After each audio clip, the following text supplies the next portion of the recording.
Ta në munges të kritikave të një menda, ka pas tepër shumë sulme mbi baza personale e private, po ashtu, si që thashtë edhe në fillim, me elemente shumë të theksuara seksiste e mizogjene. Unë mendoj që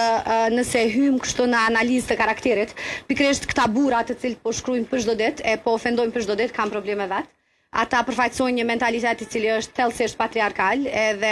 gjithat elementin e vetë traumatik me cilin ata ballafaqohen vetë për çdo natë janë të kontaminu opinionin publik me të.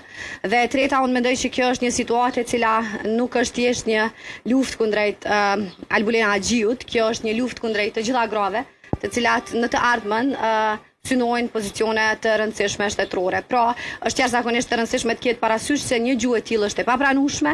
edhe konsideroj që është e nevojshme që të gjithë ne ta theksojmë vazhdimisht këtë çështje. Po te tonalet e gjuha, po gjuhën ka stash për ka përdorur kryeministri Kurti duke drejtuar opozitën si hajvan. Si është shëndrimi juaj për këtë seri? Ajo që unë po them është elementet të cilat po i shohim ne për çdo natë kanë të bëjnë me një gjuhë e cila në thelb është gjuhë seksiste, edhe përveç një kontaminimit të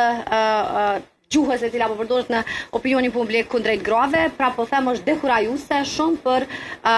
vajzat edhe gratë në të ardhmen të cilat mund të synojnë të kenë pozicione publike. Ne i kemi adresu vazhdimisht komentet e tilla në legjislaturën e kaluar në Komisionin për të Drejtat e Njerëzit, kemi pas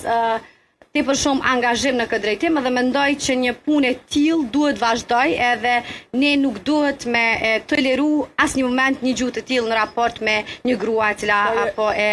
synon drejtimin e Kuvendit Republikës së Kosovës. Po pres që edhe mekanizmat bikqyrës të cilët